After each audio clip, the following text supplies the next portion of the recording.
So we're looking at the German 7th Army sector down here around Ardwulf. I was very aggressive with the German 7th Army.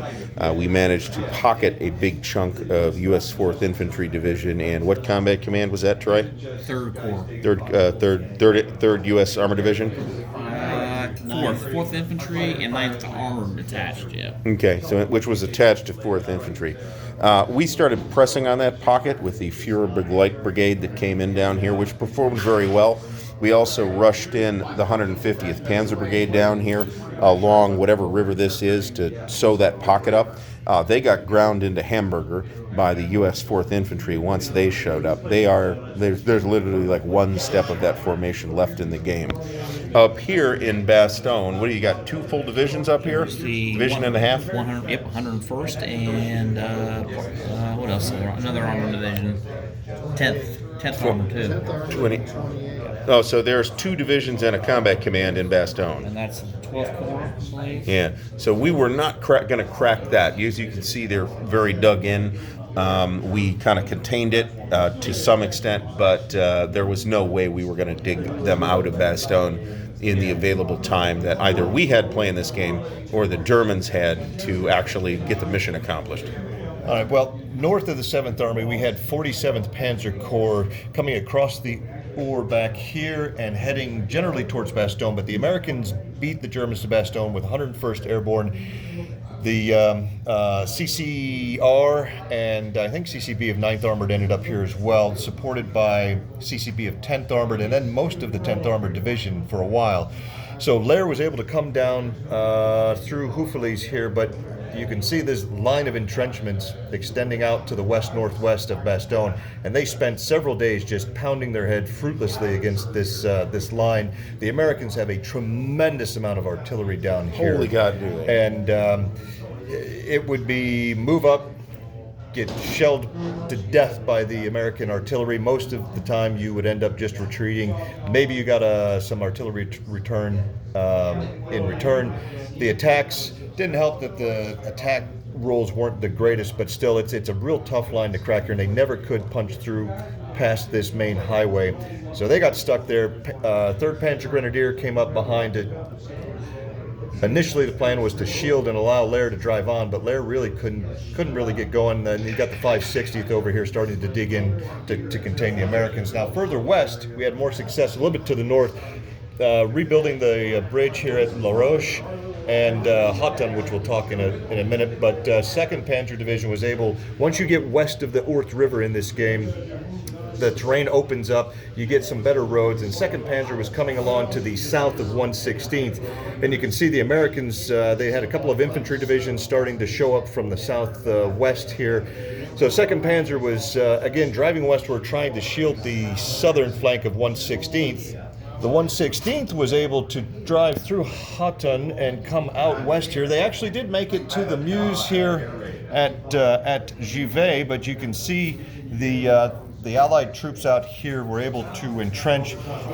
We attempted a couple of coups de mains, which failed to get across the river. The Brits happened to be alert enough to shut that down, so it turned into, again, about 2 to 3 days of just pounding our heads, trying to get across these rivers without success. The artillery at the Corps and Army level was slow to come up because of a lack of fuel resources, really. So that they're just now starting to get their artillery up, which in this system you really do need to have quite a bit of artillery to blast your way through any sort of entrenched defensive lines. And the Germans just didn't have, even with their good units, didn't have enough firepower to really punch into the entrenched areas.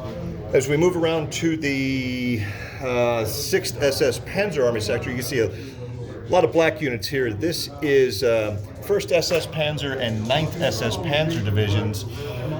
They were tied up in the north, further to the east for a lot of the game. As you can see, all of the entrenched red markers here are German infantry divisions from 6th SS Panzer Army facing off against the American northern shoulder. And because the terrain up here is just really awful terrain for tanks, especially big heavy tanks like Piper has, it really took forever to get the infantry in to be able to replace Piper. You can see here's some 12th SS Panzer in this area.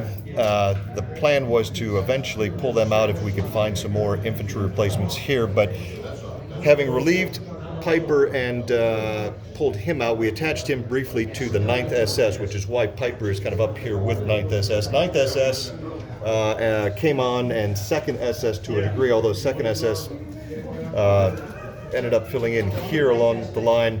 We have, as you can see in this area, the lead elements from 2nd SS Panzer Corps were trying to get around the American end of the line to particularly grab this highway and head to the northwest. But the Americans were able to get just enough reinforcements in time to continue to extend this slowly. So as the Germans would come out, the line would come out as you see here.